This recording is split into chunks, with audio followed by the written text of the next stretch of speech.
মানুষ বলে থাকেন যে জীবনে সময়ের পূর্বে এবং ভাগ্যের থেকে বেশি কিছুই পাওয়া যায় না। এটা যার যার নিজের বক্তব্য। আমি বলবো এই সময় আসলে কি? এই সময় হলো যাতে যুগ যুগান্তর নিহিত আছে, যার মধ্যে দিন আছে, মাস আছে, বছর আছে, ঠিক কিনা? বাস্তবে আপনার কাছে সময় কতটা আছে যা আপনি সদ্ব্যবহার করতে পারেন? তখন থেকে আছে যখন থেকে আপনি নিজেকে বুঝতে শুরু করেন। ততক্ষণ আছে যতক্ষণ না আপনি এই সংসার ছেড়ে চলে যাচ্ছেন। শুধু এটুকু সময় আছে আপনার কাছে। আর যদি ভাগ্যের কথা বলা হয়, তাহলে ভাগ্য হলো সেই পরিস্থিতি যখন মানুষ নিজেকে সময়ের হাতে সমর্পণ করে দেন, তাকে ভাগ্য বলে। অর্থাৎ আপনি জীবনে পরিশ্রম করেছেন, বিপদের সম্মুখীন হয়েছেন, সামনে এগিয়ে গেছেন, কোথাও পৌঁছে গেছেন, এবং তখন আপনার মনে হলো যে ব্যাস এখানেই থেমে যাওয়া উচিত। তাহলে সেটাই হবে আপনার ভাগ্য। যদি ভাগ্যের কথা বলা হয়, তাহলে বলবো সত্যবানের ভাগ্যে মৃত্যু লেখা ছিল, কিন্তু সাবিত্রীর কর্ম তাকে পুনর্জীবিত করে তুলেছিল। অর্থাৎ এই ভাগ্য বদল করা সম্ভব কর্ম এবং পরিশ্রমের দ্বারা। ভেবে দেখুন, রাবণ মাতা সীতাকে হরণ করেছিল। যদি শ্রীরাম সেটাকে ভাগ্য বলে মেনে নিতেন, তাহলে কখনো ভাগ্য বিধাতা হয়ে উঠতে পারতেন না। ভাগ্য হলো একটা বাঁধন যেটাকে ভেঙে ফেলা খুব প্রয়োজনীয়। নিজের লক্ষ্যের কাছে পৌঁছতে হবে। হতেই পারে এই লক্ষ্য হলো পরমাত্মার কাছে পৌঁছে যাওয়া। আপনি যদি পরমাত্মার কাছে পৌঁছতে নাও পারেন, তাও সেই পথে কিছুটা অগ্রসর হতে পারছেন, তাই না? তাহলে ভাগ্যের এই বাঁধন ভেঙে ফেলুন, নিজের কর্মের দ্বারা নিজের প্রারব্ধ গড়ে তুলুন এবং আমার সাথে ভালোবেসে বলুন, রাধা রাধা। এই সংসারে নির্মাণের বিষয়ে জ্ঞান লাভ করার পূর্বে ধ্বংসের বিজ্ঞান বুঝে নেওয়াও খুব প্রয়োজনীয়। যখনই আমরা ব্যায়াম করি তখন কি হয়? আমাদের পুরনো মাংসপেশি নষ্ট হয়ে যায় এবং সেই মাংসপেশির স্থানে আমরা নতুন মাংসপেশির নির্মাণ করে থাকি। যেমন একটা নতুন ইমারত গড়ে তোলবার পূর্বে পুরাতন ইমারতকে ভঙ্গ করে দিতে হয়, তবেই তো সেই স্থান সজীব হবে, ঠিক কিনা? এবারে জ্ঞান এবং বিজ্ঞান ছাড়াও এমন কিছু আছে যা কিনা অত্যন্ত গুরুত্বপূর্ণ। তা হলো সীমা পার করে যাওয়া। এই যে সীমা, এই যে নিয়ম, তা মানুষের জন্যই বানানো, তাকে নিয়ন্ত্রণ করার জন্য তৈরি করা হয়েছে। এমন অনেক সীমা, এমন অনেক নিয়ম মানুষের জন্য অত্যন্ত মঙ্গলকারী। কিন্তু কিছু এমন সীমা আছে, কিছু এমন নিয়ম আছে যা মানুষের লঙ্ঘন করে যাওয়া অতি আবশ্যক। যতক্ষণ না এই সীমা লঙ্ঘন করছেন, নিজের নতুন অস্তিত্বকে খুঁজেই পাবেন না। সেই স্থানে পৌঁছতেই পারবেন না যেখানে সংসার তাকে চিরস্মরণীয় করে রাখবে। সেই জন্য জীবনে যাই করবেন, সীমা অতিক্রম করে যান। যদি পরিশ্রম করেন, তাহলে সীমা অতিক্রম করে পরিশ্রম করুন। যদি লক্ষ্যের দিকে অগ্রসর হন, তাহলে সীমা অতিক্রম করে অগ্রসর হন। কোনো সীমারেখা যাতে না থাকে, সেই সর্বোচ্চ স্থান দেখুন এবং অগ্রসর হন। এই সংসারে অগ্রসর হওয়ার জন্য এই সীমারেখা বুঝে নেওয়া এবং তা অতিক্রম করার জ্ঞান লাভ করা প্রয়োজনীয়। আসুন আমার সাথে ভালোবেসে বলুন, রাধা রাধা। আমরা সবাই এই সংসারে সূর্যের মতো হয়ে উঠতে চাই। সূর্যের মতো তেজস্বী, প্রকাশময়, যশস্বী। সূর্যের মধ্যে এতটাই তেজ থাকে যে সবাই তার সামনে নত হয়ে থাকে। সেই কারণেই সূর্যকে যশদানের গ্রহ বলা হয়। আমরা সবাই সূর্যের মতো উজ্জ্বল হতে চাই, কিন্তু তার জন্য সূর্যকে প্রত্যেক দিন জ্বলতে হয়। এই সংসারে শুভ ভাব, পবিত্রতা নিয়ে আসার জন্য, প্রকাশ ছড়িয়ে দেওয়ার জন্য সূর্যকে প্রত্যেক দিন অস্তও যেতে হয়, আবার উদিতও হতে হয়। প্রত্যেক দিন জ্বলতে হয়। সূর্য একদিনের জন্য অবকাশ লাভ করেন না।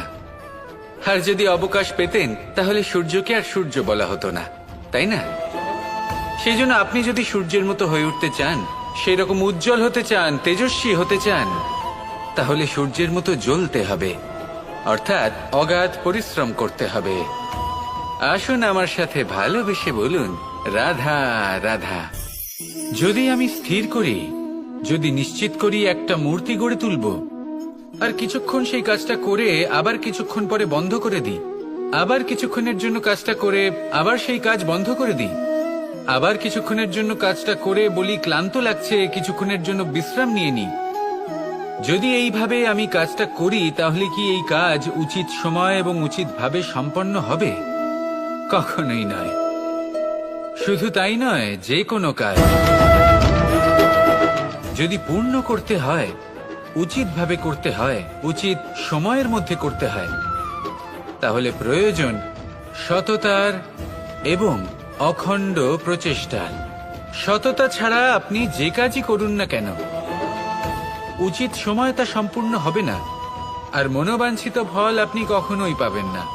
তাই যে কাজই আরম্ভ করুন না কেন সততার সাথে এবং অখণ্ড প্রচেষ্টার সাথে করুন, তখনই কর্ম এবং তখনই এই জীবন সফল হবে এবং এই মন প্রসন্ন হয়ে বলবে রাধা রাধা। জ্ঞান এবং অহংকার, এই দুইয়ের মধ্যে সম্পর্ক কোথায়? সম্পর্ক ঠিক সেরকম যেরকম হাত এবং কাকনের, যেমন চোখ এবং দৃষ্টির সম্পর্ক। এবার আপনি বলবেন, এ আমি কি বলছি? জ্ঞান এবং অহংকারের এমন সম্পর্ক কি করে হতে পারে? দেখুন, যে ব্যক্তি জ্ঞানী, যার কাছে জ্ঞান রয়েছে এবং তিনি জানেন যে তার কাছে জ্ঞান রয়েছে, তার মধ্যে নিজে থেকেই অহংবোধ জাগ্রত হয়। খুব কম সংখ্যক এমন জ্ঞানী ব্যক্তি আছেন যারা নিজেদের অহংকারের বিষয়ে আঁচ করতে পারেন। প্রকৃত জ্ঞানী হলেন তিনি, যিনি নিজের জ্ঞানের সদ্ব্যবহার করে অহংকারকে দূর করেন। উচিত সময়ে বুঝে যান, নিজের অন্তর যাচাই করে এই বিষয়টা দেখেন যে তার অন্তরে অহংবোধ জাগ্রত হচ্ছে এবং নিজেকে সেখানেই থামিয়ে দেন, যাতে অহংকারের পথে তিনি অগ্রসর না হয়ে যান। এই অহংকার কখন উচিত, কখন অনুচিত, কখন প্রয়োগ করা উচিত, উচিত নয়, কখন বাধা দেওয়া উচিত, এটা শেখা অত্যন্ত প্রয়োজনীয়। আর যদি এটা আপনি শিখতে পারেন, তাহলে আপনি একজন জ্ঞানীও হয়ে উঠবেন এবং সুখীও থাকবেন। তাই মনে রাখবেন, এই জ্ঞান নিয়ে কখনোই অহংকার করবেন না, বরং সবসময় নিজের অহংবোধের বিষয়ে প্রকৃত ধারণা রাখবেন। আসুন আমার সাথে ভালোবেসে বলুন রাধা রাধা। এই সংসারে সব থেকে বেশি কঠোর এবং বলশালী ধাতু হল লৌহ, অর্থাৎ লোহা। হয়তো সেই জন্যই সকল অস্ত্র, সকল শস্ত্র, সকল বাহন, যখনই এদের নির্মাণ হয় তখন সব থেকে বেশি ব্যবহার এই লোহাকে করা হয়। এবার এই লোহার একটা বিশেষ গুণ রয়েছে, সেটা এটাই যে লোহাকে আপনি অন্য কোনো ধাতু দিয়ে কাটতে পারবেন না। লোহা দ্বারাই লোহাকে কাটা সম্ভব। এবার এটা কিভাবে সম্ভব? যে লোহাকে কাটতে হবে তাকে গরম করা হয়, যে লোহা দ্বারা কাটতে হবে সেটাকে ঠান্ডা রাখতে হয়। অর্থাৎ ঠান্ডা লোহা দ্বারা গরম লোহা কাটা হয়। এবার এই যুক্তি, তার প্রয়োগ আমাদের জীবনেও করা যেতে পারে। যদি আপনার কাছে শক্তি থাকে, যদি আপনি বুদ্ধিমান হন, আর যদি আপনার মন স্থির হয়, শান্ত হয়, তাহলে এই সংসারকে আপনি বদলাতে পারবেন। কিন্তু যদি আপনি শক্তিশালী হন, বুদ্ধিমান হন, কিন্তু আপনার মন অস্থির হয়, আপনার মন স্থির না থাকে, কথায় কথায় আপনি রেগে যান, তাহলে আপনি কখনোই সংসার বদলাতে পারবেন না। যদি পরিস্থিতিকে নিজের মতো গড়ে নিতে হয়, তাহলে ধৈর্য, সংযম এবং স্থিরতার শীতলতাকে আপন করে নিতে হবে। আসুন আমার সাথে ভালোবেসে বলুন রাধা রাধা। এই সংসারে সব থেকে বেশি কোমল বস্তু হলো রেশম। এই রেশম এতটাই কোমল হয় যে এর পুরো একটা থান শুধুমাত্র একটা হাতে ধরা সম্ভব। কখনো ভেবে দেখেছেন এই রেশম কিভাবে হয়? একটি কীট তার লালার দ্বারা উৎপন্ন হয়। এই কীট সেই রেশমকে পাক দিতে থাকে, পাক দিতেই থাকে, দিতেই থাকে, আর আস্তে আস্তে তার মধ্যেই জড়িয়ে পড়ে। শেষে ওর এই সুন্দর অমূল্য সৃষ্টি রেশমের এই সুতো, তার নির্মাণ কার্য পূর্ণ হয়, কিন্তু তাতেই ও নিজে বন্দী হয়ে যায়। নিজেরই মায়াজালের এই বন্দী গৃহে নিজেই ফেঁসে যায়। এবার এই সুতোকে ব্যবহারযোগ্য করে তোলার জন্য এই কীটগুলিকে এই কবচের সাথেই ফুটন্ত জলে ফেলে দেওয়া হয়। এই সংসারে যদি আমাদের স্বপ্ন এই সংসারের দুঃখ হরণ করার জন্য, এই সংসারে সুখ বিতরণ করার জন্য হয়, তবেই আমাদের প্রগতি সম্ভব। যদি আমাদের এই স্বপ্ন শুধুই আমাদের এবং আমাদের স্বার্থ সিদ্ধির জন্য হয়, তাহলে এই স্বপ্ন আমাদের অন্ধ করে দেবে, আমাদের অন্ধকারের পথে নিয়ে যাবে, আর আমরাও সেই কীটের মতো হয়ে যাব। নিজেদেরই মায়াজালে আমরা নিজেই ফেঁসে যাব, আর শেষে আমরা যদি কিছু লাভ করি তা হবে একাকিত্ব, অন্ধকারময় মৃত্যু। তাই স্বপ্ন অবশ্যই দেখুন, কিন্তু এমন ভাবে স্বপ্ন দেখবেন না যে তার এই বন্দিগৃহে আপনি নিজেই ফেঁসে গেলেন। স্বপ্ন দেখুন পরোপকারের, পরমার্থের, সবাইকে উদ্ধারের, অন্ধকারের নয়। তবেই কল্যাণ হবে, আর তবেই হৃদয় প্রসন্ন হয়ে বলবে, রাধা রাধা। নন্দ বাবাও খেলার ছলে খুব বড় বড় শিক্ষা দিতেন। অনেকদিন আগেকার কথা, বাবা আমার জন্য একটা মানচিত্র নিয়ে এলেন। এটা ছিল জম্বু দ্বীপের মানচিত্র, ঠিক যেন একটা ধাঁধা, যা টুকরো টুকরো করে বিভিন্ন দিকে ছড়ানো, যেগুলোকে আমায় জুড়তে হতো। ব্যাস শুধু এটুকুই ছিল আমার কাজ। আমি বারবার প্রচেষ্টা করলাম, কিন্তু বারবার অসফলই রয়ে গেলাম। বাবা এটা দেখলেন এবং হাসলেন। বাবা বললেন, একটা কাজ করো, এই প্রত্যেকটি অংশকে উল্টে রাখো। আমিও উল্টে রাখলাম। তারপরে দেখলাম প্রত্যেক অংশে মানুষের শরীরের কোনো না কোনো অংশ চিহ্নিত। কোথাও হাত আছে, পা আছে, কোথাও মুখ আছে। বাবা বললেন যে এবার এটা জুড়তে চেষ্টা করো। আমিও জুড়ে দিলাম। মানুষের মানচিত্র পূর্ণ হলো। এবার বাবা বললেন, এটা উল্টে রাখো, মানচিত্র পূর্ণ আকার ধারণ করেছে। আমি বললাম, ঠিক আছে। আমি উল্টে রাখলাম, দেখলাম জম্বুদ্বীপের মানচিত্র পূর্ণ হয়েছে। বাবা বললেন, যদি দেশকে সফল করে তুলতে চাও, শক্তিশালী করতে চাও, স্থির বানাতে চাও, তাহলে সবার আগে দেশবাসীকে একত্রিত করতে শেখো। সকল সৈন্যগণ যখন একজোট হয়ে দাঁড়াবে, তখন দেশের শক্তি আরো বেড়ে যাবে। শুধু তাই নয়, বাবা বললেন, যদি ভালোবাসার সাথে জড়িয়ে পড়ো, তাহলে পরমাত্মাও তোমার সামনে এসে দেখা দেবেন। তাহলে এটাই করুন, আর আমার সাথে ভালোবেসে বলুন, রাধা রাধা। আসতে চলেছে দোল উৎসব। দোল অর্থাৎ রং, দোল অর্থাৎ প্রেম, দোল অর্থাৎ রাধা কৃষ্ণ। কখনো ভেবেছেন কেন এই দোল উৎসব রাধা কৃষ্ণের সাথে জড়িত? উত্তর সহজ। রাধা আর কৃষ্ণ পৃথিবীতে এসেছে প্রেম শেখাতে, আর পৃথিবী তৈরি হয়েছে পঞ্চরঙের পঞ্চ পদার্থ দিয়ে।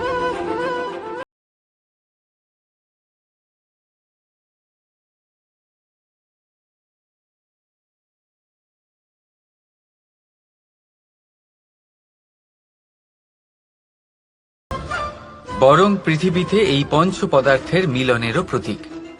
সেই পদার্থ যা না কেবল এই পৃথিবী তৈরি করে, বরং সেই মানুষদেরও সৃজন করে যারা এই পৃথিবীতে বাস করেন। আর যখন মানুষ একে অপরকে দোলের রঙে রাঙিয়ে দেয়, তখন কাউকে আলাদা দেখতে লাগে না, সবাইকে একরকম লাগে। কারোর মুখ দেখা যায় না, যদি কিছু দেখা যায় তা শুধু এই রং, প্রেমের রং, উল্লাসের রং, পৃথিবীর নির্মাণকারী পঞ্চ পদার্থের রং। তাই বয়ে যান এই রঙের নদীতে, আর গড়ে তুলুন এই সম্পর্ক এক নতুন উদ্যমে। শুভ দোলযাত্রা। আর হ্যাঁ, ভালোবেসে বলুন, রাধা রাধা। এই ফল দেখতে পাচ্ছেন আপনি? সবাই জানে এই ফলের থেকে বেরোনো বীজ একটা নতুন বৃক্ষকে জন্ম দেবে, যে নতুন বৃক্ষ আবার এমন এক ফলের জন্ম দেবে। কিন্তু আপনি কি কখনো ভেবে দেখেছেন ফল আর বীজের সম্পর্ক এতই গভীর, অথচ বৃক্ষের মূল আর বৃক্ষের শাখার মধ্যে এত দূরত্ব কেন? কারণ দূরত্ব অতি আবশ্যক। যদি আপনি কাউকে নিজের কাছে চিরকালের জন্য রাখতে চান, তখন তাদের থেকে দূরত্ব কিছু সময় দরকারি। এই দূরত্বই হলো সেই কারণ যার জন্য আপনি আপনার সঙ্গীর মাহাত্ম্য বুঝতে পারেন। এই দূরত্বের জন্যই আপনি আরো প্রেরণা পান যাতে তাদের সাথে আবার দেখা হয়। আর সেই জন্য মনে রাখবেন, দূরত্ব কখনোই খারাপ নয়। আমাদের জীবনে গুরুজনেরা, জ্ঞানী মানুষজন সবসময় একটা কথা বলেন, ধৈর্য ধরো। শুধুমাত্র দুটো শব্দ, কিন্তু কতটা বিশাল সেটা বোঝার চেষ্টা করুন। ছোট একটা অস্ত্র হাতে নিন এবং একটা বিশাল পর্বতে নিরন্তর প্রহার করতে থাকুন। ধৈর্য ধরে সেই কাজ করতে থাকুন।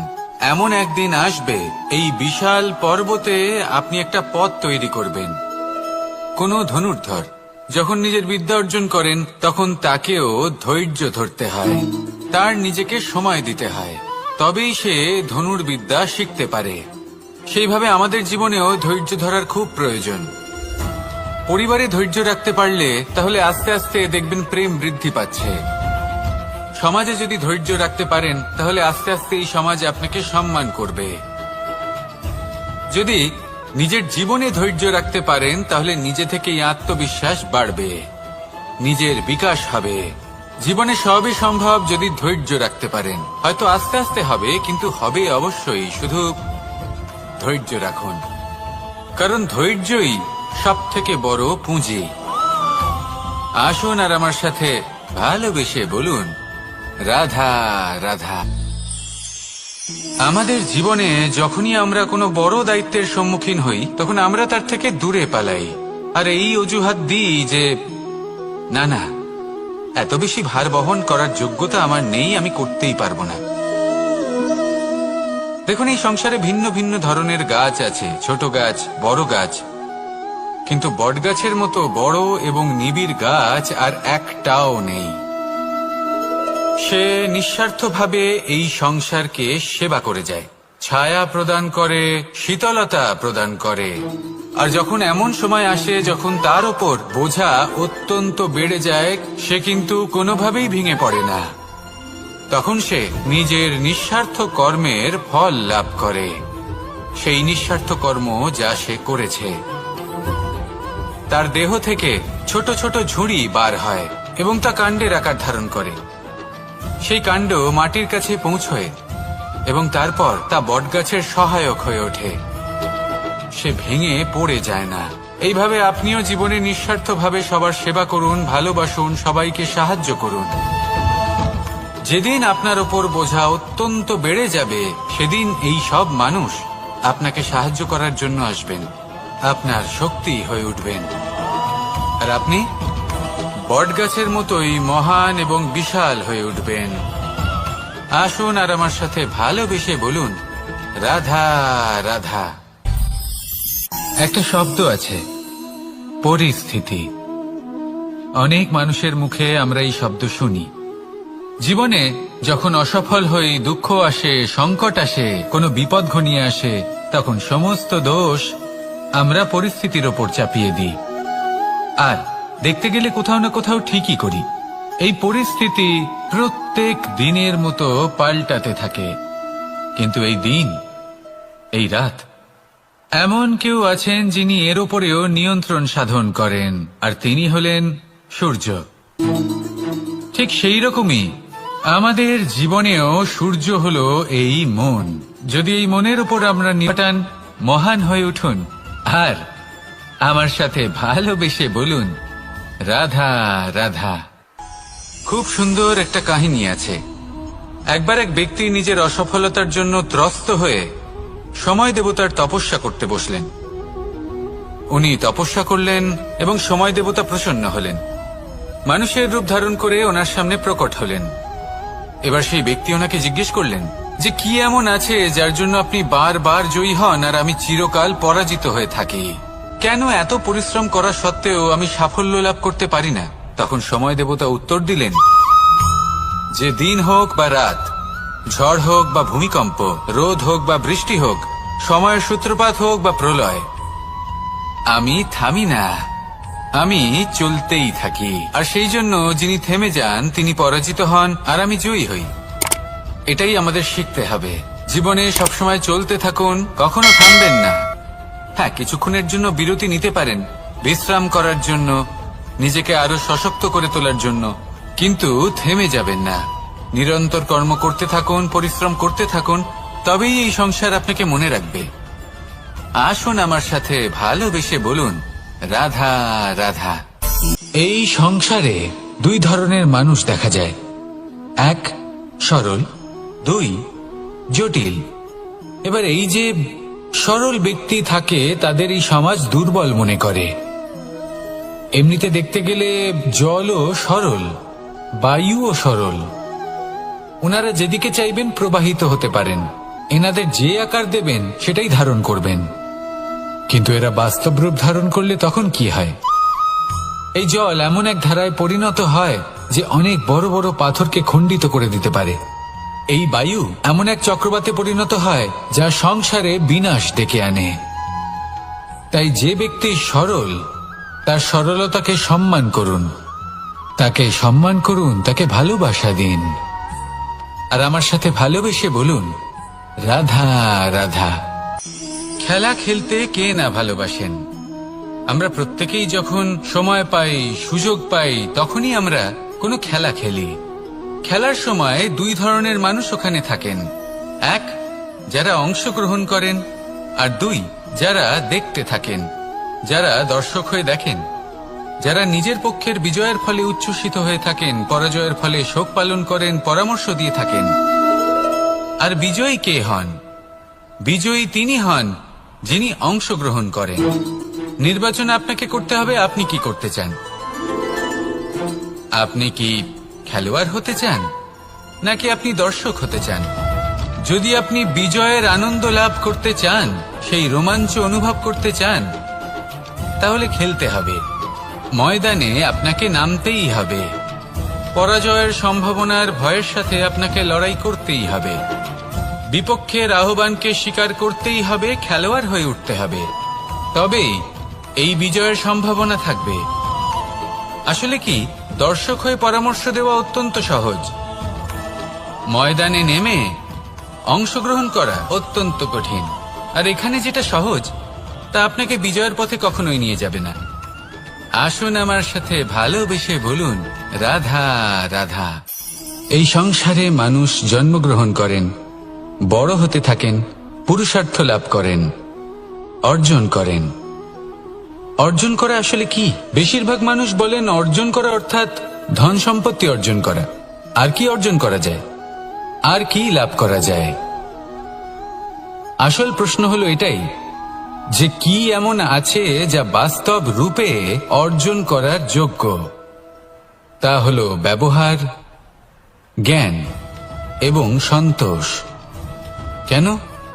কারণ আপনি যখন এই সংসার ছেড়ে চলে যাবেন, তখন আপনার ধন সম্পত্তি আপনাকে বিদায় জানাতে আসবে না। আপনাকে বিদায় জানাতে আসবে আপনার আপনজন, যাদের সাথে আপনার সুসম্পর্ক ছিল। সমগ্র সংসারে সহস্র মানুষ ধন অর্জন করে থাকেন, শ্রেষ্ঠ মানুষ হলেন তিনি যিনি ব্যবহার, জ্ঞান এবং সন্তোষ অর্জন করে থাকেন, একে সকলের মধ্যে বিতরণ করেন। তাই এটাই করুন, আর আমার সাথে ভালোবেসে বলুন, রাধা রাধা। এই সংসারের আরম্ভ থেকে এখনো পর্যন্ত এবং ভবিষ্যতেও একটা যুদ্ধ আছে যা হয়ে চলেছে, চলতেই থাকবে। পাপ এবং পুণ্যের মধ্যে যুদ্ধ, সত্য এবং অসত্যের মধ্যে যুদ্ধ। এই যুদ্ধ চলেই আসছে, আর এই যুদ্ধে যারা লড়েন তাদের আমরা সবসময় জয় জয়কার করি। আর যারা এই জয় জয়কার করেন তাদের প্রত্যেকের একটা বিশেষ গুরুত্ব থাকে। যখনই কোনো যোদ্ধা যুদ্ধক্ষেত্রে ক্লান্ত হয়ে পড়ে, শক্তিহীন হয়ে পড়ে, তখন এরা জয় জয়কার করে, শঙ্খ বাজাতে থাকে, সেই যোদ্ধাকে অনুপ্রেরিত করে, শক্তি এবং সাহসে ভরিয়ে তোলে। আর তখন সেই যোদ্ধা সেই যুদ্ধকে এগিয়ে নিয়ে যেতে পারে। যখন শ্রীরাম লঙ্কা যাত্রা করার জন্য সেতু তৈরি করছিলেন, তখন একটা ছোট্ট মিষ্টি কাঠবিড়ালি নিজের মুখে মাটির টুকরো বয়ে নিয়ে গিয়ে তার সাধ্যমতো তাকে সাহায্য করছিল।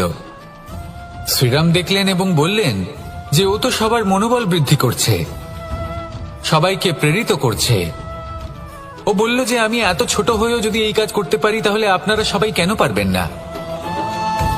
এটাই হলো সেই সকলের মাহাত্ম্য, যারা জয় জয়কার করেন, অনুপ্রেরিত করেন, সাহস যোগান। ওনারা সেই ব্যক্তি যারা একজন যোদ্ধার মধ্যে যুদ্ধকে জয় করার শক্তি প্রদান করেন। আসুন আমার সাথে ভালোবেসে বলুন, রাধা রাধা। সংসারে আমাদের জীবনে যখন কোনো সুখ বা দুঃখ আসে, তার জন্য আমরা কাউকে না কাউকে অবশ্যই দায়ী করে থাকি, তাই না? এই ব্যক্তি আমাদের সাথে এরকম কাজ করেছেন, তাই আমার সাথে এমন হলো। ওই ব্যক্তি যদি এমনটা না করতেন, তাহলে আজ আমি ওই স্থানে পৌঁছতে পারতাম। সবই আপনার দৃষ্টিভঙ্গির ওপর নির্ভরশীল, আর যদি আপনার দৃষ্টিভঙ্গি এমন হয়, তাহলে তা অনুচিত। সত্যি কথা বলতে, এই সংসারে ভিন্ন ভিন্ন ধরনের মানুষ আছে। এটা আপনার ওপর নির্ভর করছে কিভাবে তাদের স্বাগত জানাবেন। একবার ভাবুন, আমি আমার দুটো হাত সামনে নিয়ে এলাম, দুটো মুঠো খুলে দিলাম। দুই প্রকারের মানুষ আসবেন, কিছু না কিছু দিয়ে যাবেন। এই মুঠো যদি আমি বন্ধ করে দিই, তাহলে না কেউ আমাকে কিছু দিতে পারবে, না আমার কিছু যাবে আসবে। নিশ্চয়ই বুঝতে পারছেন এই দুই ধরনের ব্যক্তি কারা এবং তারা কি দিয়ে যান। আমি যদি নিজের মুঠো খুলে দিই, তাহলে কিছু ভালো মানুষ আসবেন, আমাকে আনন্দ, সন্তুষ্টি, জ্ঞান প্রদান করে যাবেন, ভালো অভিজ্ঞতা দিয়ে যাবেন। কোনো খারাপ ব্যক্তি যদি আসেন, তাহলে তিনিও খারাপ অভিজ্ঞতা দেবেন, যার থেকে আমি শিক্ষা লাভ করব। এই সব কিছু আমি লাভ করতে পারি। মুঠো যদি বন্ধ করে রাখি, তাহলে আমি কিছুই পাবো না। দেখুন, এই সংসারে প্রত্যেকের জীবনে এইরকম। প্রত্যেকের জীবনে সবকিছুই আছে, ভালো খারাপ দুই মানুষই আছে। ভালো অভিজ্ঞতা আছে, খারাপ অভিজ্ঞতা আছে। নির্ভর করছে আপনার উপর যে আপনি কি করবেন, এনাদের স্বাগত কিভাবে জানাবেন, কার থেকে কি বুঝবেন, কি শিখতে পারবেন, আর কোন দৃষ্টিভঙ্গি নিয়ে অগ্রসর হবেন। এটাই নির্ধারণ করবে যে আপনার জীবন কেমন হবে। আসুন আমার সাথে ভালোবেসে বলুন, রাধা রাধা। এটা হলো একটা সাদা পাতা। এবার এতে আমি যাই লিখব, সেটাই এর অস্তিত্ব হবে। এতে আমি প্রেমের কিছু কথা লিখে একে প্রেম পত্র বানিয়ে তুলতে পারি। মাতা পিতার জন্য একটা শুভ সংবাদ লিখতে পারি। শত্রুর বিষয়ে সতর্ক করব বলে সেনাকে একটা সংবাদ লিখতে পারি। দ্বারকাবাসীর জন্য কোনো সংবাদ পাঠাতে পারি। যাই লিখব, এই পত্র সেটাই হয়ে উঠবে। সেই রকমই হলো আমাদের জীবন। আমরা যেমন কর্ম আমরা করব, আমাদের অস্তিত্ব এবং ব্যক্তিত্ব ঠিক তেমনই হয়ে উঠবে। যদি আপনি একটা অসাধারণ, উজ্জ্বল এবং সম্মানজনক জীবনযাপন করতে চান, তাহলে তার একটা রহস্য আপনাকে বলি। যেমন কথন হবে, কর্ম তেমন হবে।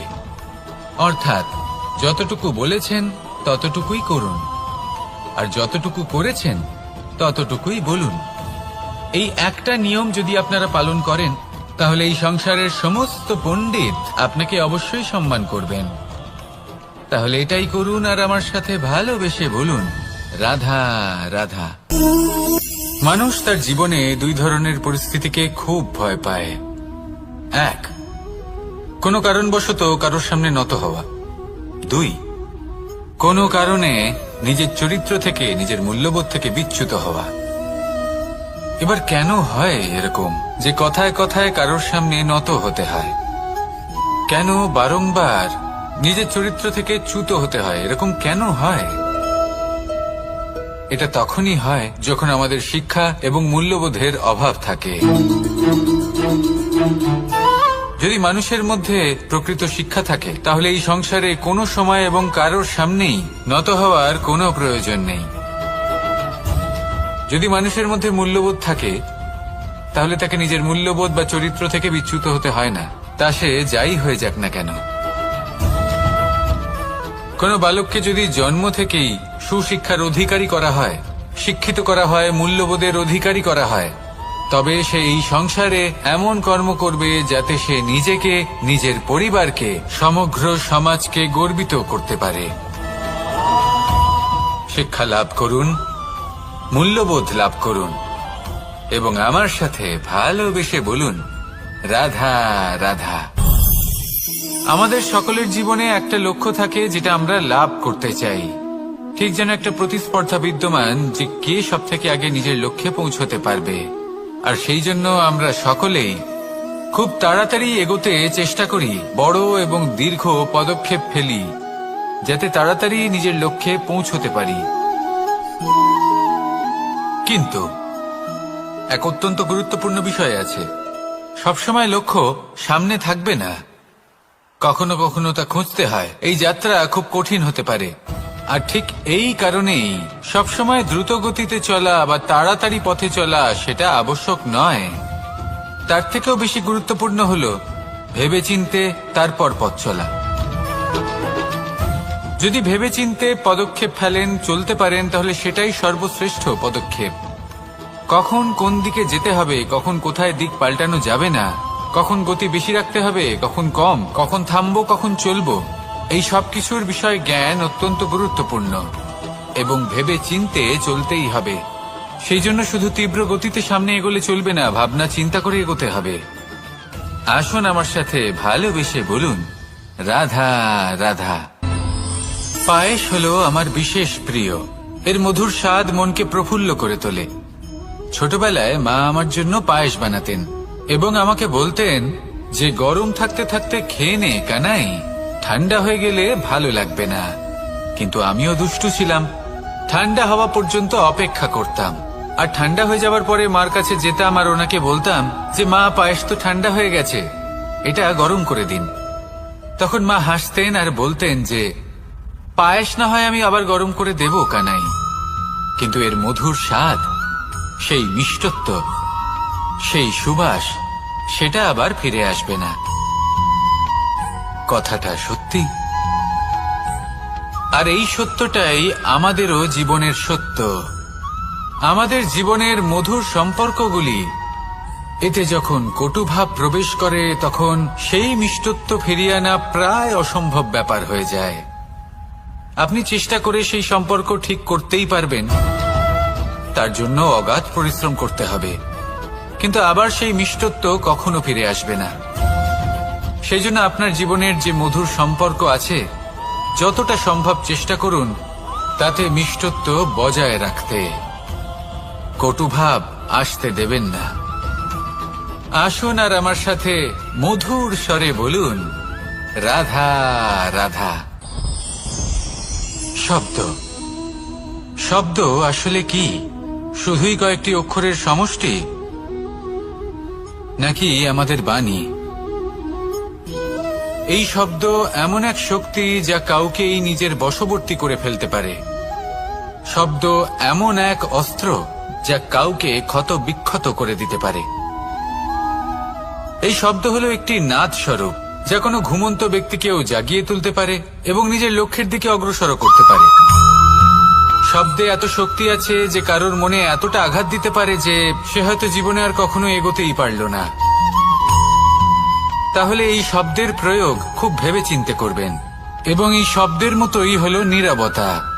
অনেক সময় এই নীরবতা আমাদের সহায়ক হয়ে ওঠে, অনেক সময় এটা আমাদের অনুশোচনাকে অনেক বেশি বাড়িয়ে তুলতে পারে।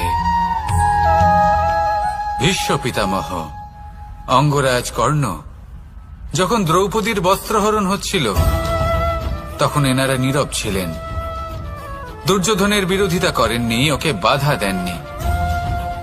আর তারপর কি হলো সেটা আপনারা সকলে জানেন। দেখতে গেলে নীরবতা চুপ করে থাকা, কিন্তু যদি কোনো দুষ্টের সামনে চুপ করে থাকেন, যদি তার বিরোধিতা না করতে পারেন, তাহলে এই নীরবতাই অনেক বড় পাপের আকার ধারণ করে। মনে রাখবেন আর আমার সাথে ভালোবেসে বলবেন, রাধা রাধা। আভূষণ, কার না ভালো লাগে এই আভূষণ? আমরা পরিশ্রম করি, ধন অর্জন করি আর আভূষণ কিনে থাকি, কখনো নিজের জন্য, কখনো বা তাদের জন্য যাকে আমরা ভালোবাসি, বা তাদের জন্য যাকে আমরা সম্মান করি। হয়তো সেই জন্যই সীতা চূড়ামণি ধারণ করেছিলেন এবং আমি সামন্তকমণি। কিন্তু এটাই কি সেই প্রকৃত আভূষণ যা আপনার মূল্য বৃদ্ধি করে? না, শ্রীরামের আভূষণ হলো ওনার নম্র ভদ্র ব্যবহার। মাতা সীতার আভূষণ হলো ওনার সততা, ওনার নিষ্ঠা, ওনার ত্যাগ। অর্জুনের আভূষণ ছিল ওনার একাগ্রতা। রাধার আভূষণ ওনার প্রেম। এই আভূষণ কোথাও নেই, আপনার মনে আছে। যদি আপনার মনে মিষ্টতা থাকে, তা শান্ত হয়, তাতে সততা থাকে, নিষ্ঠা থাকে এবং প্রেম থাকে, তাহলে আপনার অন্য আর কোনো আভূষণের কোনো প্রয়োজন নেই। আপনি যতই ভিড়ের মাঝে থাকুন, আপনার ঔজ্জ্বল্য চোখে পড়বে। আসুন আর আমার সাথে ভালোবেসে বলুন, রাধা রাধা। এই সংসারের সবথেকে বড় সত্যি হলো জন্ম এবং মৃত্যু, কিন্তু আরো বড় একটা সত্য আছে, মিত্র এবং শত্রু, যা আমাদের সকলের জীবনে থাকে। মিত্র সে যে আমাদের সঙ্গ দেয় এবং সংসারের সবথেকে উঁচু শিখরে আমাদের নিয়ে যায়, এবং শত্রু সে যে যে কোনো মুহূর্তে যে কোনো শিখর থেকে আমাদের নিচে ফেলে দিতে পারে। এবার বিচিত্র ব্যাপার হলো এটাই যে আমরা নিজেরাই এদের সাথে নিয়ে চলি, নিজেরাই এদের পালন করি।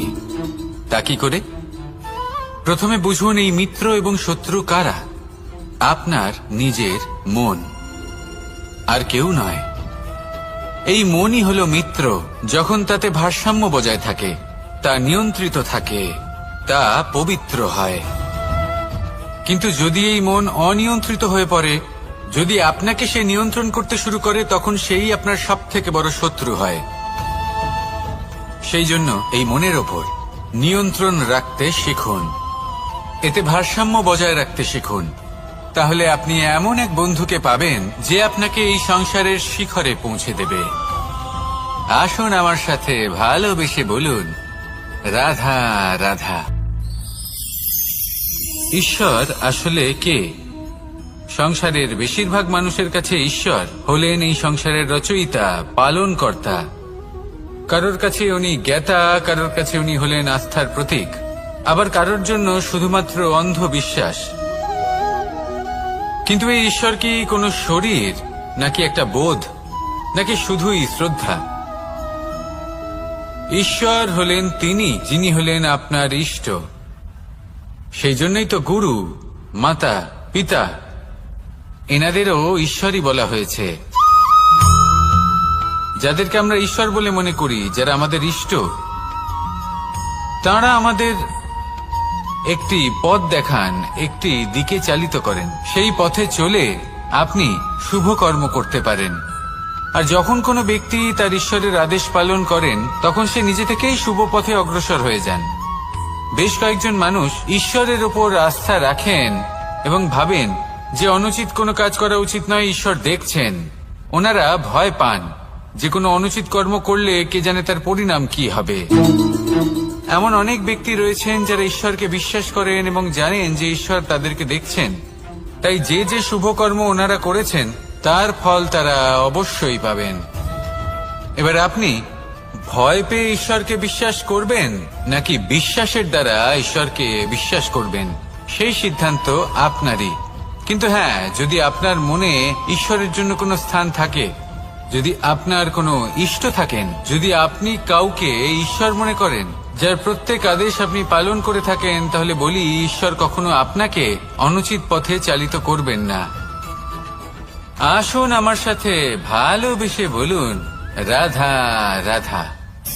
এই সংসারে ভিন্ন ভিন্ন ধরনের গাছ আছে, অসংখ্য ধরনের প্রজাতি আছে। কিছু গাছ পাতা দিয়ে থাকে, কিছু ফুল, কিছু ফল। কেউ ছায়া প্রদান করে, কেউ শীতলতা প্রদান করে, কেউ নিজেকে খুব কষ্ট দিয়ে এই সংসারের বিকাশে সহায়ক হয়ে ওঠে। কিন্তু এই সবার মধ্যে একটা বিষয় কিন্তু সমান, এরা প্রত্যেকেই পাতা ছাড়া, ফুল ছাড়া, ফল ছাড়া জীবিত থাকতেই পারে, কিন্তু কোনো বৃক্ষই শিকড় ছাড়া বেঁচে থাকতেই পারে না। এটাই হলো রাধার। ঠিক সেইভাবেই আমাদের জীবনে শক্তি হোক, ধন হোক বা সাফল্য হোক, আমাদের বা আমাদের পরিবারের প্রসন্নতাই হোক, এই সব কিছুর আধার হলো, সবকিছুর মূল হলো পরিশ্রম। তাই জীবনে চিরকাল পরিশ্রম করতে থাকুন। যদি আপনি জীবনে মহান হবার পথে অগ্রসর হতে চান, তাহলে পরিশ্রম করুন। এই পরিশ্রম দ্বারাই নিজের পরিবারকে প্রসন্ন করুন, নিজের বন্ধুদের প্রসন্ন করুন, এই সমাজকে গর্বিত করুন। আসুন আমার সাথে ভালোবেসে বলুন, রাধা রাধা। কখনো কোনো বাগানের কোনো বৃক্ষকে দেখেছেন যেখানে সুগন্ধি ফুল থাকে, রসালো ফল থাকে? তখন মন প্রফুল্ল হয়ে ওঠে, মন থেকে সেই বৃক্ষের প্রতি ভালোবাসা জন্মায়। কিন্তু যিনি বাগানের মালিক, শুধুমাত্র তিনিই জানেন যে কিভাবে এই বৃক্ষকে আগলে রাখতে হয়, কিভাবে তার পরিচর্যা করলে এতে সুন্দর সুগন্ধি ফুল হবে, রসালো ফল হবে। কখনো কখনো প্রয়োজনের থেকে বেশি রোদ পেলে এই বৃক্ষগুলি শুকিয়ে যায়, প্রয়োজনের থেকে কম রোদ পেলেও এই বৃক্ষ কিন্তু শুকিয়ে যায়। প্রয়োজনের থেকে কম জল যদি পায়, এই বৃক্ষ শুকিয়ে যেতে পারে। প্রয়োজনের থেকে অতিরিক্ত জল যদি পায়, তখনও এই বৃক্ষের শিকড়গুলি নষ্ট হয়ে যেতে পারে। এবার এটাই কিন্তু আমাদের সংসারের সাথেও হয়। আমাদের সংসারের সকল প্রতিভাশালী ব্যক্তি, যেমন লেখক, বিচারক, প্রবক্তা, যোদ্ধা, এদের সবার ক্ষেত্রে এই কথাটাই প্রযোজ্য। যদি বেশি প্রশংসা করা হয়, তাহলেও এরা হারিয়ে যাবেন। প্রয়োজনের থেকে বেশি যদি নিন্দা করা হয়, তখনও তারা নত হয়ে পড়বেন। তাহলে আপনি এদের রক্ষা করুন এবং নিজেদেরও। মনে রাখবেন একটা কথা, জেনে রাখুন কখন কোন নিন্দায় আপনি লজ্জিত হবেন না, আর কখন কোন প্রশংসার দ্বারা নিজের মধ্যে অহংবোধ জাগ্রত করবেন না।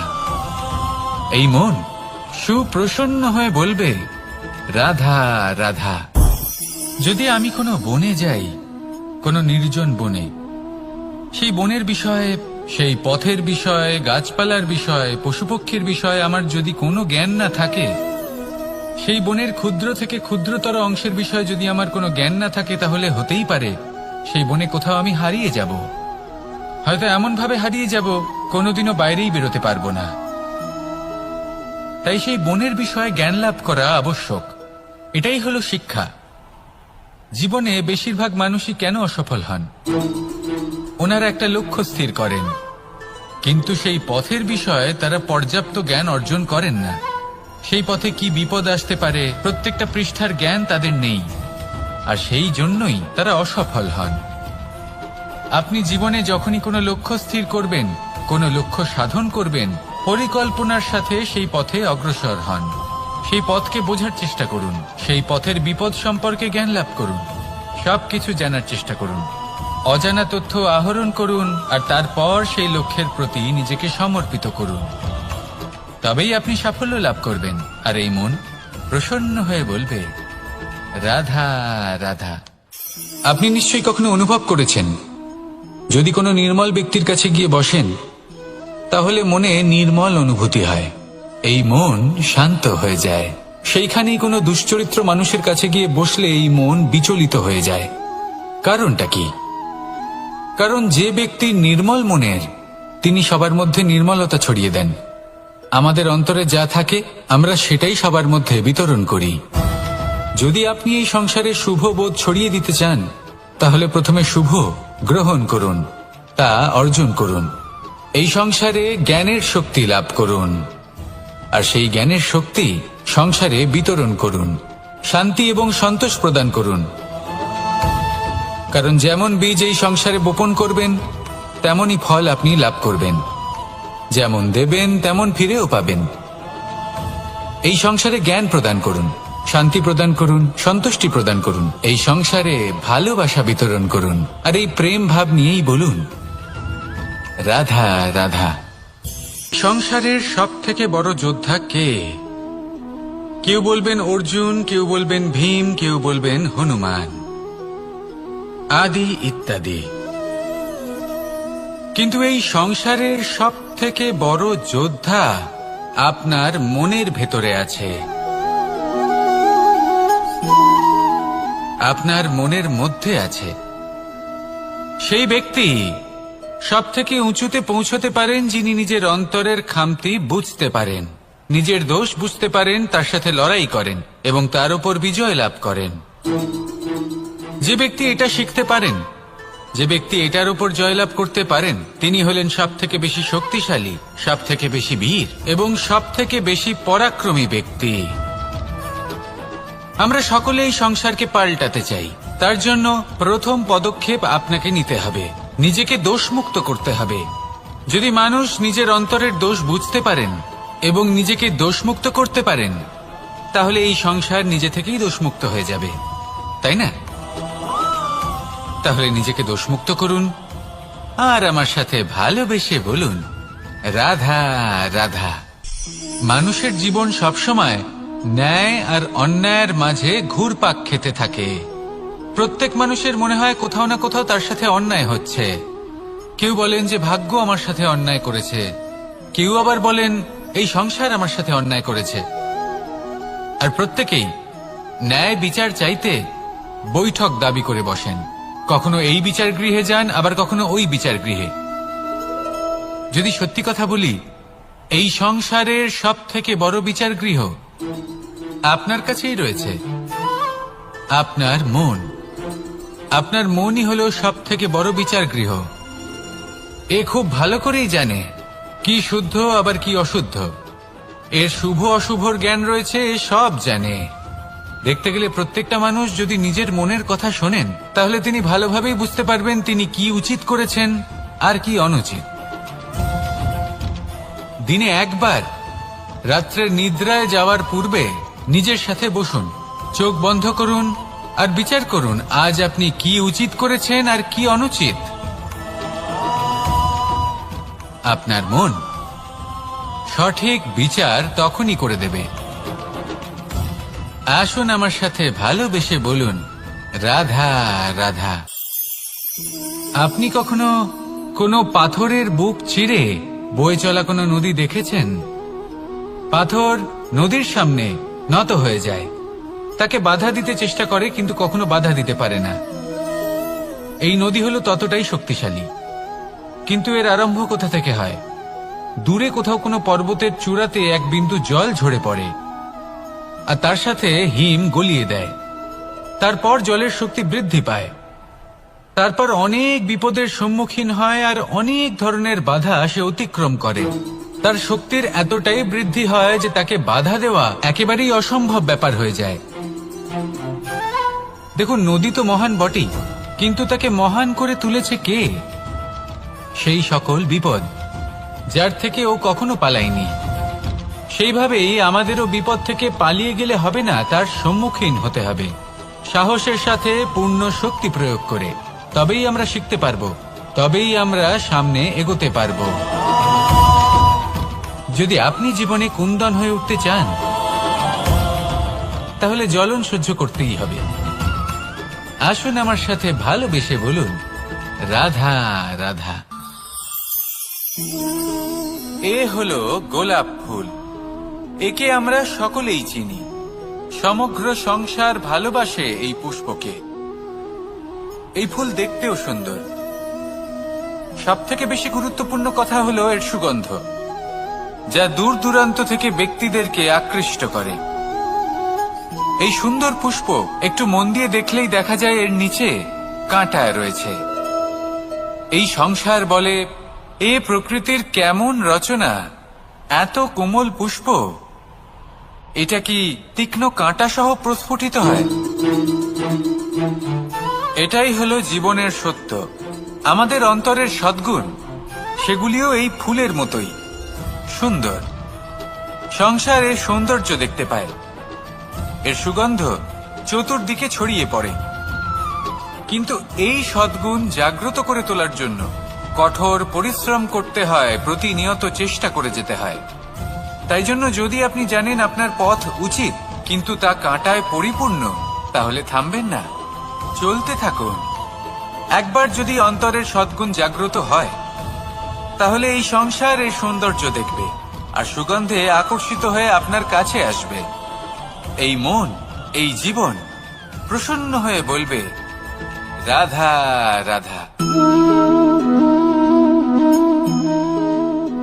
মোহনের বাঁশির এই সুর, এই সঙ্গীত কার না পছন্দ হয়, সবারই খুব ভালো লাগে।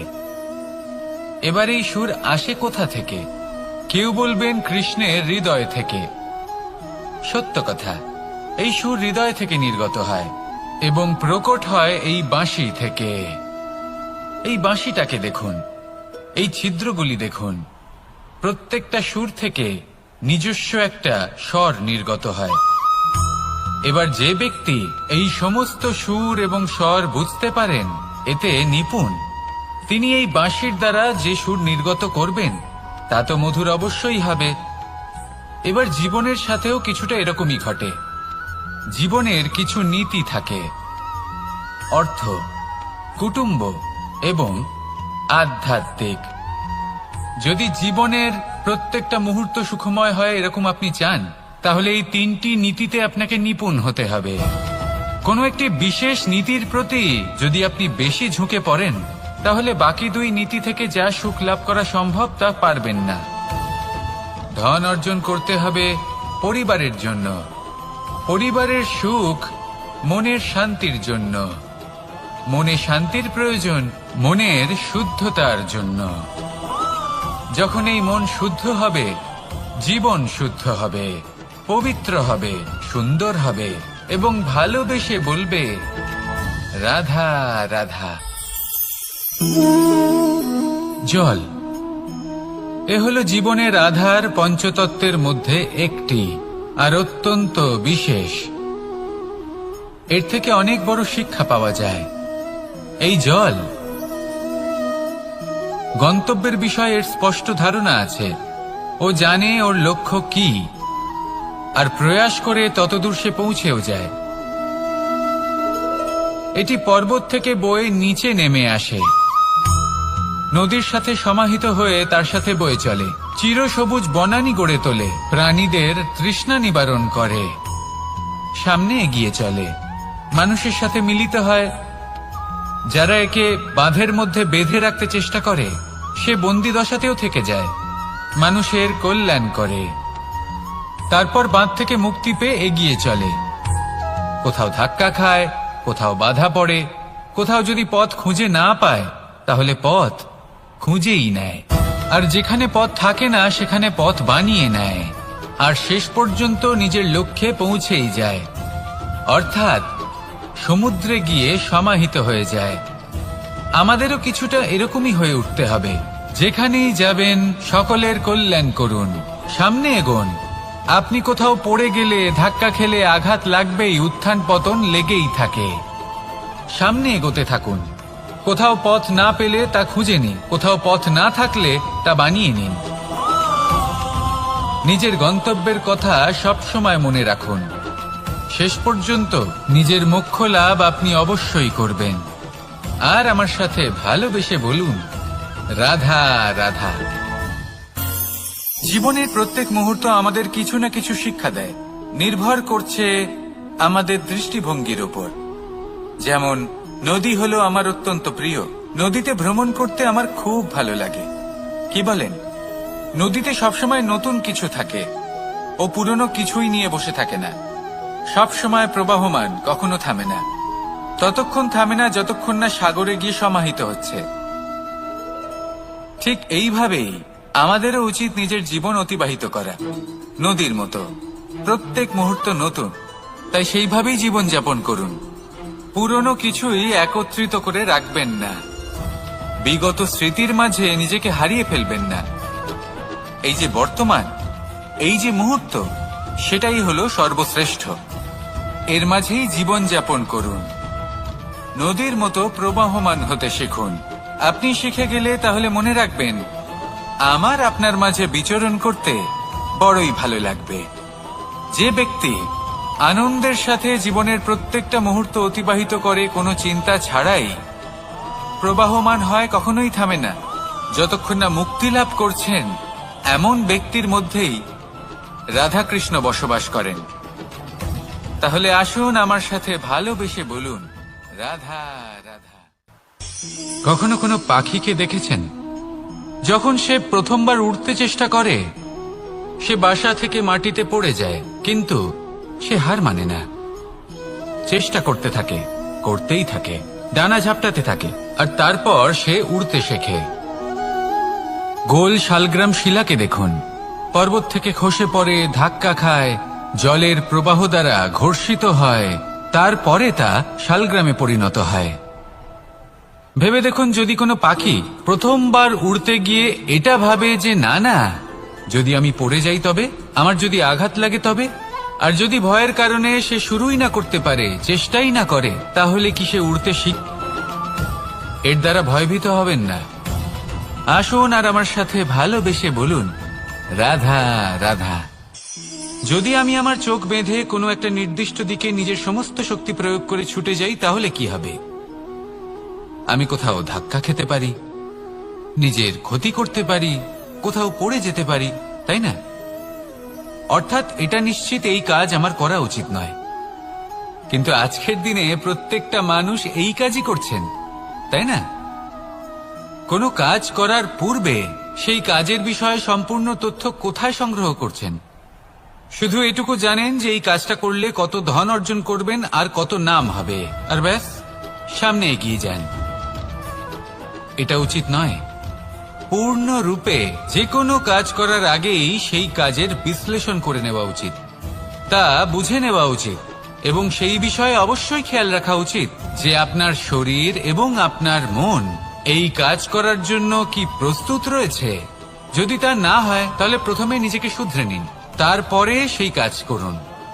যদি এইভাবে জীবনে সামনে এগোন, তাহলে সাফল্যের সম্ভাবনা জীবনে অনেক বেশি বেড়ে যাবে। তাহলে এটাই করুন আর আমার সাথে ভালোবেসে বলুন, রাধা রাধা। এই একটা গল্প শোনাচ্ছি। একদিন এক ব্যক্তি নিজের দ্বারে লিখে দিলেন, আজ আমি ভীষণ দুঃখী, আজ আমার সাথে কেউ দেখা করতে আসবেন না। কিছুক্ষণ পরে তার এক বন্ধু এলো, সে সেই লেখা পড়ল, তাও গিয়ে তার সাথে দেখা করল। সে বলল, আমি লেখাপড়া জানি না, কিন্তু আমার বন্ধুর মনের এই বেদনা, এটা আমাকে সবসময় ডাক দেয়। এরাই হলো আসল বন্ধু।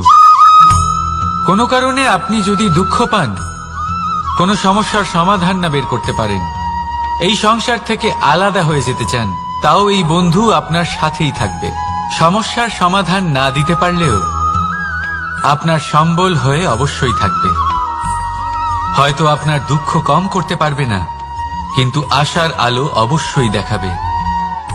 যখন আপনি সংসারের থেকে আলাদা হয়ে যান, তখনও আপনার সাথে যুক্ত থাকে আপনার এই বন্ধু,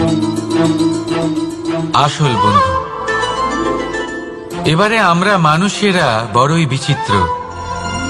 তারা সব সময় যে কোনো জিনিসের মাহাত্ম্য দুবার বুঝতে পারে।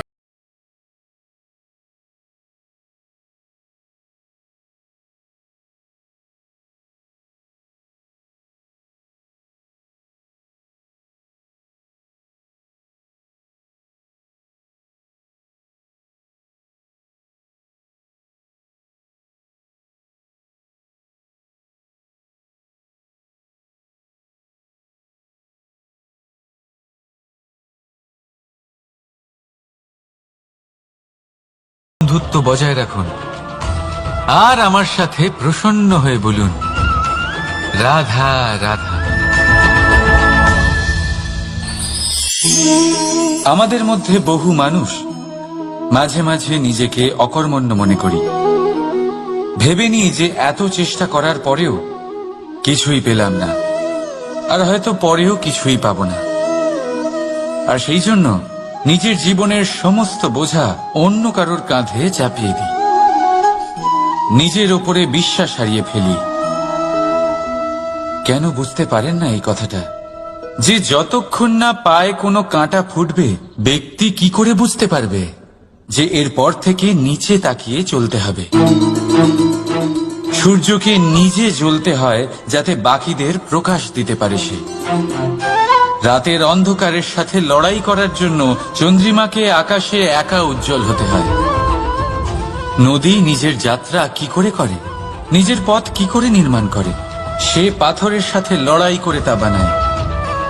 যদি স্বয়ং আপনি নিজের সাহায্য করতে অক্ষম হন, তাহলে নিশ্চিতভাবে আপনার এই জীবন ব্যর্থ হয়ে যাবে। তাই মনে রাখবেন, এই সংসারে নিজের জীবনের ভার নিজের কাঁধেই বহন করতে হয়। অন্যের কাঁধের ওপর শুধুমাত্র পরলোক যাত্রা হয়। সেই জন্য এই সংসারে জীবিত সেই যে আত্মনির্ভর।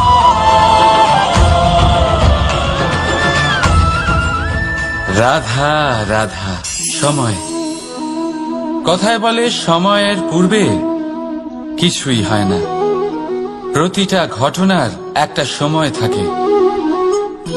সময়ের আগে না সূর্যোদয় হয় আর না সূর্যাস্ত হয়। সময়ের পূর্বে গাছে না ফুল ফোটে না ফল ধরে।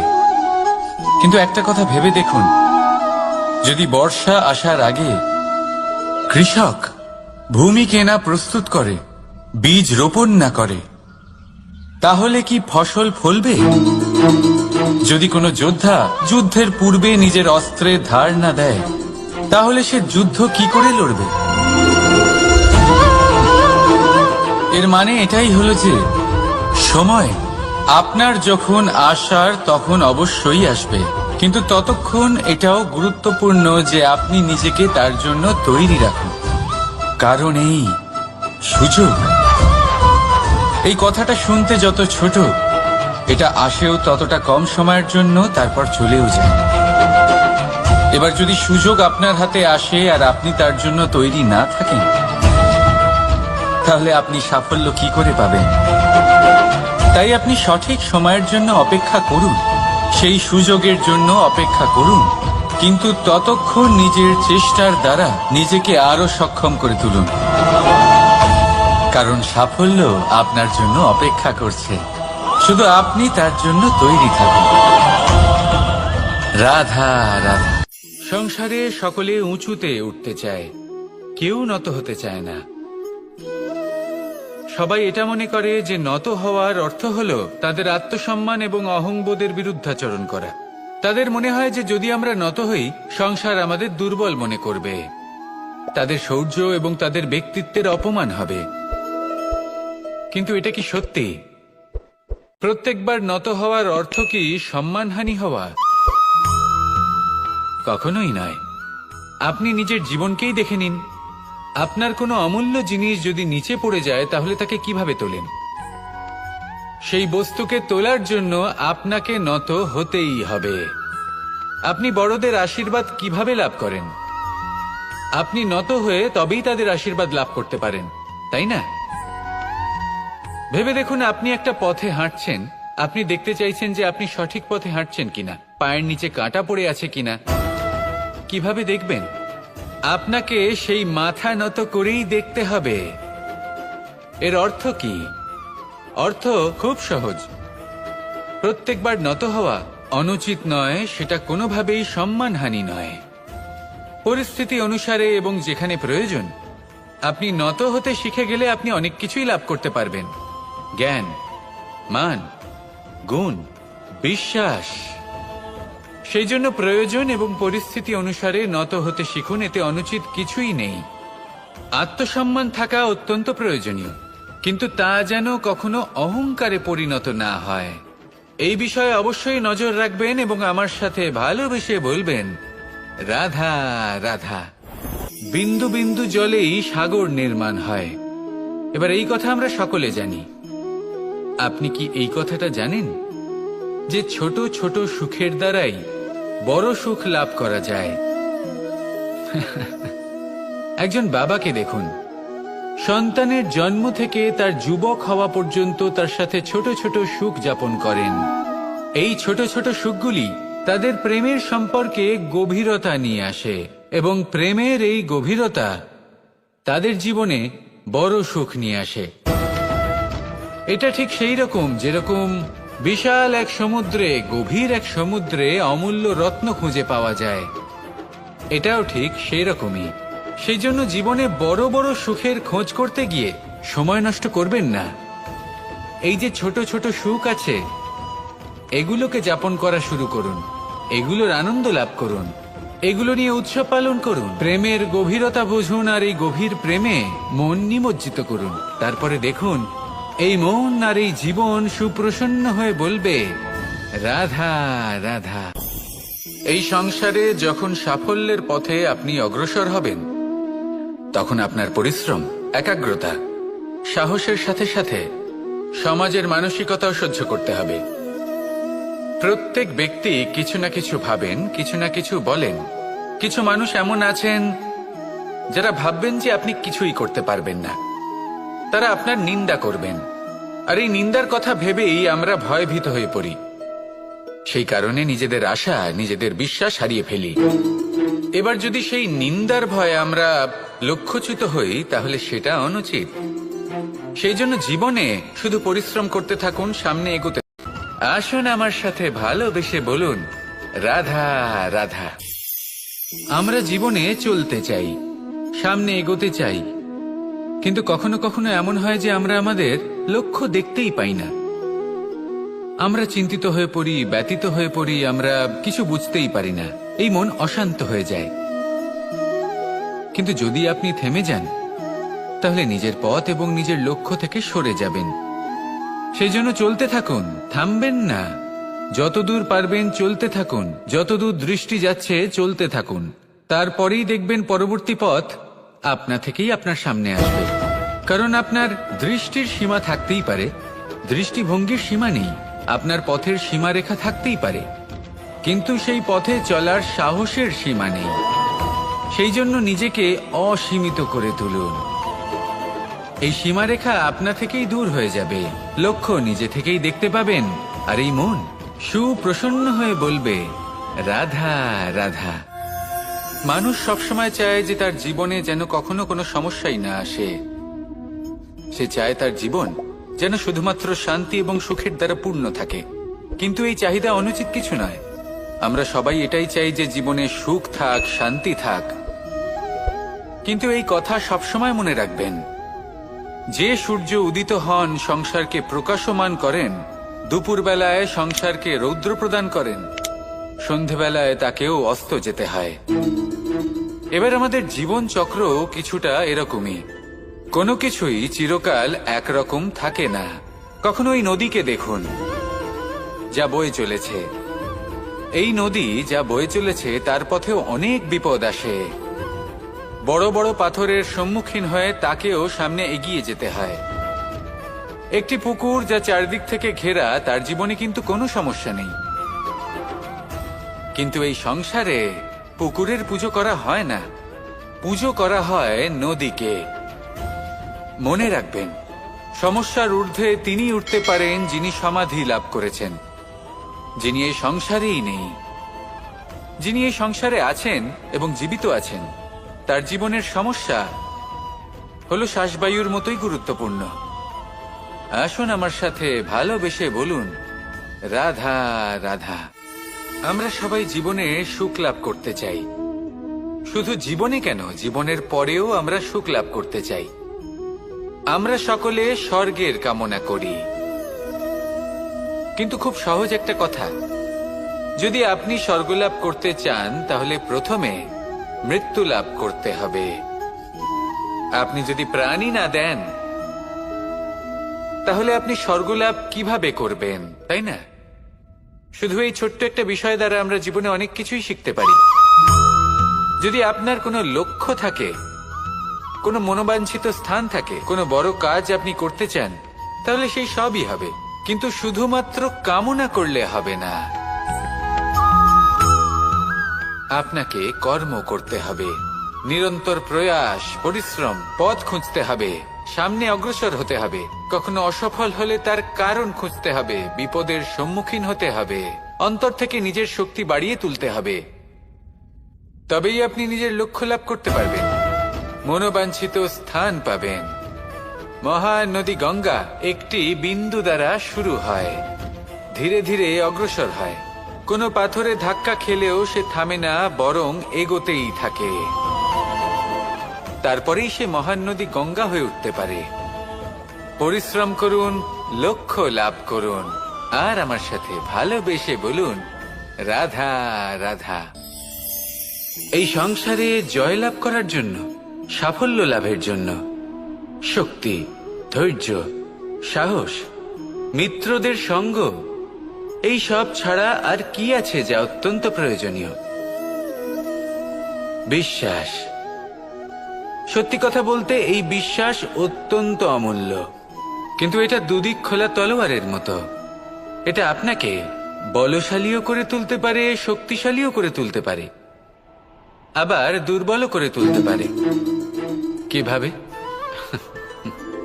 যদি আপনি শুধুমাত্র অন্যের উপরে বিশ্বাস করেন যে ওনারা সবাই আমাকে সামলে নেবেন, আপনার বিশ্বাস শুধুমাত্র অন্যের উপর, আর সেই বিশ্বাসের ভিত্তিতে আপনি কর্ম করেন, তাহলে আপনি দুর্বলই হয়ে উঠবেন। কিন্তু এই বিশ্বাস যদি আপনি নিজের উপর রাখেন যে যাই হয়ে যাক না কেন, আমি নিজেকে ঠিক সামলে নেব, আমি আমার পথ বানিয়ে নেব, সব বিপদের সম্মুখীন আমি নিজে হব এবং জীবনে সামনে এগোতে থাকব, তাহলে এই বিশ্বাস আপনাকে বলশালী করবে। এবার সিদ্ধান্ত আপনার যে আপনি কি চান। এই বিশ্বাস আপনাকে বলশালী করবে নাকি দুর্বল? ভেবে দেখুন, আর আমার সাথে ভালোবেসে বলুন, রাধা রাধা। কথায় আছে যে স্বপ্ন এবং লক্ষ্য হলো একটি মুদ্রারই দুটি দিক। যতক্ষণ না স্বপ্ন দেখছেন ততক্ষণ বুঝবেন কি করে আপনার লক্ষ্য কি? স্বপ্ন দেখে যদি নিজের লক্ষ্য বুঝতে পারেন, সেটা পেতে চান, তবেই সেটা লাভ করতে পারবেন। কিন্তু স্বপ্ন এবং লক্ষ্য, এই দুইয়ের মধ্যে একটা ভারসাম্য রয়েছে যেটা বজায় রাখা প্রয়োজনীয়। একে আমরা বলে থাকি পরিশ্রম। দেখুন, যদি আপনি স্বপ্ন দেখতে চান তাহলে পরিশ্রম ত্যাগ করে নিদ্রা লাভ প্রয়োজন, কিন্তু যদি আপনি লক্ষ্য লাভ করতে চান তাহলে আপনাকে নিদ্রা ত্যাগ করে পরিশ্রম করতে হবে। তাই আলস্য ত্যাগ করুন এবং সিদ্ধান্ত নিন যে আপনি কি চান। আপনার জীবনের এই তুলাদণ্ডে স্বপ্নের পাল্লা ভারী হওয়া প্রয়োজন নাকি লক্ষ্যের? আমার মতে এই দুইয়ের মধ্যে যদি ভারসাম্য বজায় রাখেন তবে পথ নিজে থেকেই সামনে আসবে। শুধু সেই পথে অগ্রসর হতে থাকুন এবং আমার সাথে ভালোবেসে বলুন, রাধা রাধা। বস্ত্র আমাদের সকলের প্রিয়, এটা আমাদের জীবনযাপনের জন্য প্রয়োজনীয়। আমরা সবসময় চেষ্টা করি সেই বস্ত্র পরতে যা পরলে আমাদের দেখতে ভালো লাগে। কিন্তু কখনো এই কথা ভেবে দেখেছেন যে কিছু বস্ত্র যদি স্বচ্ছ হয় তাহলে তা পুরনো হলেও দেখতে ভালো লাগে? ঠিক তেমনি যেমন কোনো খাবার যদি মশলাদার না হয়, অত্যন্ত সুস্বাদু নাও হয়, কিন্তু যদি তা গরম হয়, টাটকা হয়, তাহলে খেতে ভালোই লাগে। ঠিক সেইভাবেই যদি কোনো ব্যক্তি সুন্দর নাও হয় কিন্তু তার কথা খুবই মধুর হয়, তাহলে সেই ব্যক্তি সকলের প্রিয় হয়।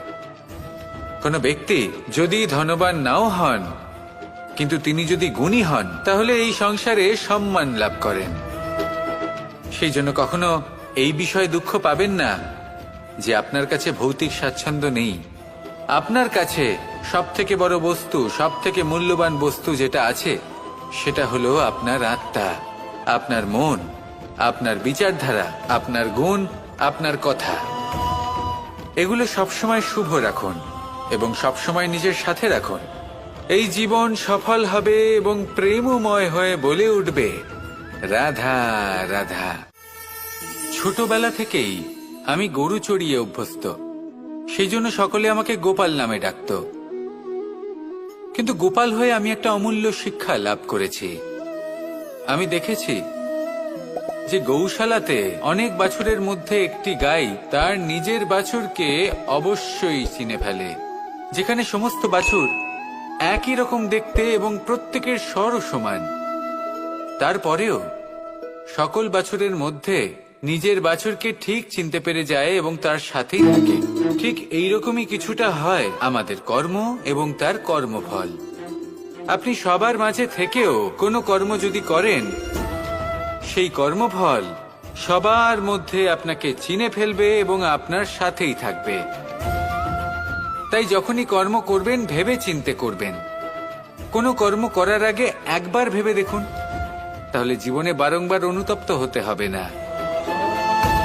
কারণ বিষয়টা কিছুটা এরকম যে এই সংসারে আপনি কাল, কর্মফল এবং সময়, এই তিনের হাত থেকে কখনো লুকোতে পারবেন না, কখনো পালাতেও পারবেন না।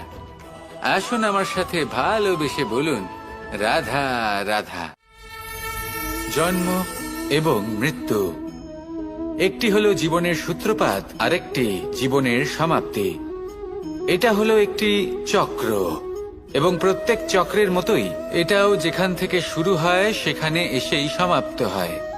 অর্থাৎ প্রত্যেক ব্যক্তি যারা জন্ম নিয়েছেন তার জন্মের সাথে এটা সুনিশ্চিত হয়ে যায় যে তার মৃত্যু হলো অবশ্যম্ভাবী। এই সংসারে এমন কিছুই নেই যা চিরকালের মতো থেকে যায়। এবার এটা আমরা সবাই জানি। আমাদের কাছে যে জীবনটা আছে, যেটা আমরা যাপন করতে পারি, সেই সময়কালে আমরা কি করতে পারি সেটা গুরুত্বপূর্ণ। এমন কিছু করুন যার ফলে মৃত্যুর পরেও আপনি অমর হয়ে থাকবেন। আমাদের কথা, আমাদের কর্ম এই সংসারে প্রেরণা প্রদান করতে পারে। আর যদি আমরা প্রেরণা নাও জোগাতে পারি, তাও এই সন্তোষ বোধ যেন থাকে যে আমরা আমাদের জীবন ব্যর্থ হতে দিইনি। এই জীবন যাপন করার ইচ্ছেতেই আমরা সময় ব্যর্থ করে দিই। আর এই জীবনকে যাপন করার সর্বশ্রেষ্ঠ উপায় হলো এটাই যে কখন আমাদের মৃত্যু হবে, কিভাবে আমাদের মৃত্যু হবে, এই চিন্তা ত্যাগ করে যেন আমরা বর্তমানে বেঁচে থাকি, আজকে বেঁচে থাকি, আজকে দাঁড়িয়ে কর্ম করি এবং আজ যে সংকট সামনে তার সম্মুখীন হই। ভবিষ্যতের পথ নিজে থেকেই উন্মুক্ত হবে। আপনার জীবনে অনেক বড় বড় বিপদরূপী পাথর আসবে। সেই পাথরগুলিকে এতটাই দুর্বল করে দিন যাতে সেই পথ আপনি অগ্রসর হওয়ার পরে আপনার পেছন পেছন যে সেই পথ দিয়ে আসবেন তিনিও যেন সহজেই পাথর চূর্ণ করে সামনে অগ্রসর হতে পারেন। মনে রাখবেন, আপনার প্রচেষ্টারও একটা মাহাত্ম্য আছে। যদি আপনি কোনো কেল্লার শিখরে পতাকা উত্তোলন নাও করতে পারেন, তাহলেও আপনার প্রচেষ্টার যে মাহাত্ম্য তা কখনো কমে যাবে না। সেই জন্য প্রচেষ্টা করতে থাকুন আর আমার সাথে ভালোবেসে বলুন, রাধা রাধা। মানুষের একটি সমস্যা আছে যে মানুষ সাফল্যকে মাপতে থাকেন, লক্ষ্যপ্রাপ্তিকে মাপতে থাকেন এবং তার তুলনা করতে থাকেন যে ও এত কিছু পেল আর আমি পেলাম না, ওর কাছে এত কিছু আছে কিন্তু আমার কাছে নেই। এই তুলনা করার জন্য ওনারা দুঃখী হয়ে পড়েন, নিরাশ হয়ে পড়েন। তাই আমি একটা প্রশ্ন করছি যে এটা কি উচিত? এই সংসারে আপনি কি নিয়ে তুলনা করবেন, যেখানে সূর্যদেব চন্দ্রমা দুজনেই আছেন, দুজনেই হলেন বিশেষ, দুজনেই নিজ নিজ সময়ে উদিত হন। এদের মধ্যে একজন না থাকলে তাহলে আমাদের জীবন কঠিন হয়ে পড়বে। ঠিক সেইভাবেই আপনি যদি একটা বড় রেখা, যদি আপনি যুদ্ধ করতে চান আপনার তলোয়ারের প্রয়োজন পড়বে। যদি বস্ত্র তৈরি করতে চান এত বড় তলোয়ার দিয়ে কিছুই হবে না, তখন প্রয়োজন পড়বে একটা ছোট্ট সূচের। তাই তুলনা করবেন না, না নিজেকে ছোট মনে করবেন না অন্য কাউকে। সবার সাথে সহযোগিতা করুন, আর যদি তুলনা করতেই হয় নিজের সাথে করুন যে কাল আমি কেমন ব্যক্তি ছিলাম, আজ কি তার থেকে শ্রেষ্ঠ হয়ে উঠতে পেরেছি। ভেবে দেখুন ভবিষ্যতে গিয়ে আপনি কতটা শ্রেষ্ঠ ব্যক্তি হতে পারেন। আসুন আমার সাথে ভালোবেসে বলুন, রাধা রাধা।